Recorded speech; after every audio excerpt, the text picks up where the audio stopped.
पर हम लोगों ने इस दौरान ऑक्सीजन की सप्लाई, आपने पहली बार देखा होगा कि ऑक्सीजन की सप्लाई हमें बाहर से मंगानी पड़ी।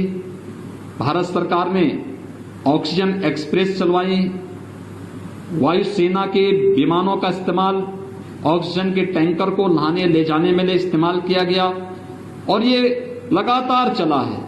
फर्स्ट वेव में हमारी प्रदेश की कुल आवश्यकता ऑक्सीजन की जो होती थी वो 300 मीट्रिक टन की हो जाती थी, लेकिन सेकेंड वेव में यह बढ़कर के 1000 मीट्रिक टन तक पहुंच गई।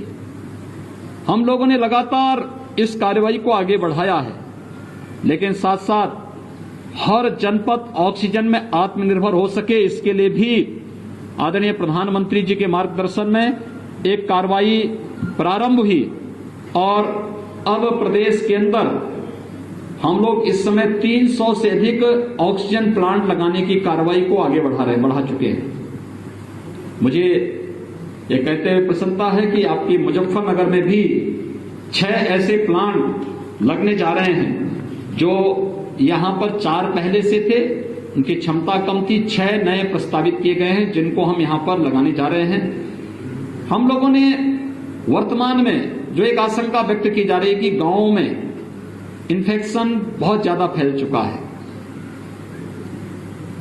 राज्य सरकार उसके प्रति पूरी सतर्क है। 5 मई से ही हमारी गांव-गांव में घर-घर सर्वे का काम चल रहा है। हमारी निगरानी समिति स्क्रीनिंग का काम करती है। स्क्रीनिंग के बाद लक्षण युक्त और हर संदिग्ध व्यक्ति को मेडिकल किट उपलब्ध करा रही है। उन लोगों को होम आइसोलेशन में रहना है, क्वारंटीन सेंटर में रहना है या हॉस्पिटल में पहुंचाना है, इसको तय करती है और सूची इंटीग्रेटेड कोविड कंट्रोल सेंटर में उपलब्ध कराती है।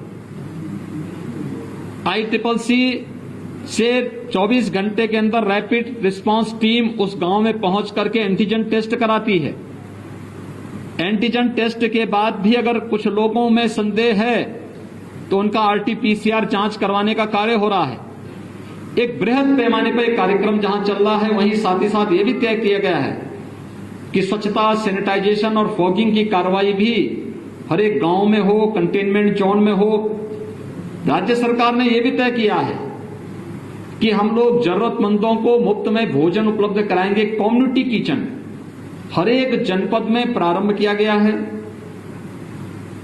शासन स्तर पर 71 जनपदों में स्वयं चल रहा है, शेष 4 जनपदों में स्वयंसेवी संस्थाएं संचालित कर रही हैं, लेकिन राज्य सरकार उसको सपोर्ट कर रही है।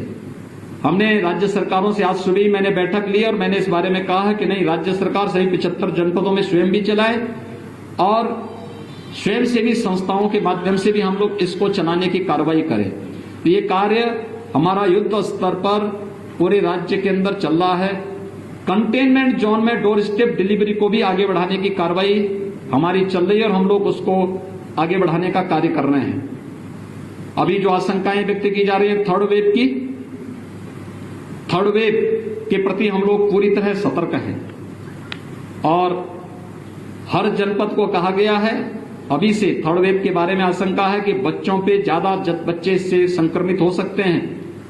यद्यपि पहले ही उसमें कहा, पहली फर्स्ट वेव में ही ये बात कही गई थी कि हाई रिस्क कैटेगरी के लोग बाहर न निकलें, खासतौर पर जिसमें 60 साल से ऊपर के लोग, 10 साल से छोटी उम्र के बच्चे,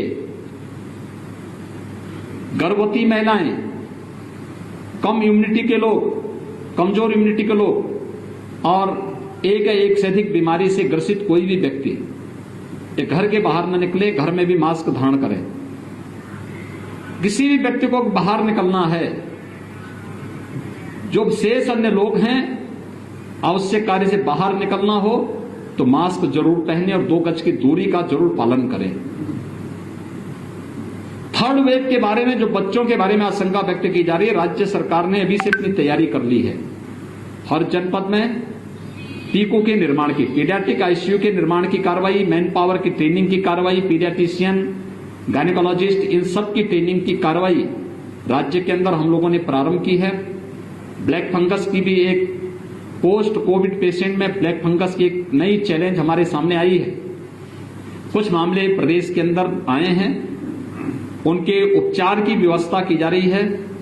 एक एडवाइजरी पूरे प्रदेश के अंदर जारी की गई है कि ब्लैक फंगस के अलावा पोस्ट कोविड कोई भी ऐसी समस्या देखने को मिलती किसी पेशेंट में तो उनके लिए एक अलग वार्ड बना करके उनके मुफ्त में उपचार की व्यवस्था प्रत्येक जनपद में प्रारंभ की जाए, जिससे हर एक व्यक्ति की जान हमारे लिए महत्वपूर्ण है, उसको बचाया जा सके और हर एक व्यक्ति को के जीवन को बचा करके हम लोग उसकी ऊर्जा का उपयोग समाज के लिए और राष्ट्र के लिए कर सकें। आप सबसे मेरी अपील है, राज्य सरकार ने अपने स्तर पर जो कार्रवाई की है, केंद्र सरकार जो कार्रवाई कर रही है, खासतौर पर केंद्र सरकार ने हर एक गरीब को 5 किलो यूनिट यानी पर यूनिट 5 किलो खाद्यान्न उपलब्ध करवाने की कार्रवाई शुरू की है।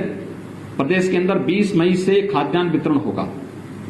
राज्य सरकार ने जून, जुलाई, अगस्त 3 महीने के लिए हर पात्र गृहस्थी और अंत्योदय कार्ड धारक के साथ साथ हर जरूरतमंद को खाद्यान्न उपलब्ध करवाने, निःशुल्क खाद्यान्न उपलब्ध कराने की कार्रवाई को अपनी मंजूरी दी है।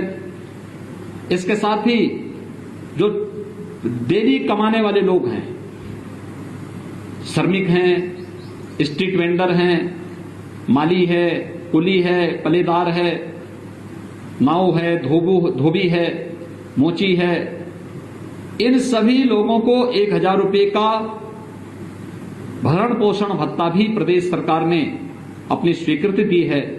ये जून माह में सभी लोगों को मिलना प्रारंभ हो जाएगा।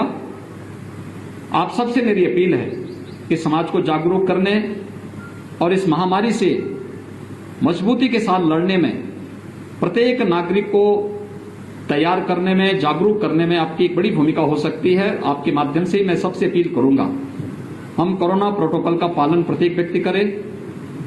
हर व्यक्ति अनावश्यक कोई भी घर से बाहर न निकलें, लेकिन अगर किसी को घर के बाहर निकलना ही हो तो मास्क जरूर पहने, 2 गज की दूरी का पालन जरूर करें।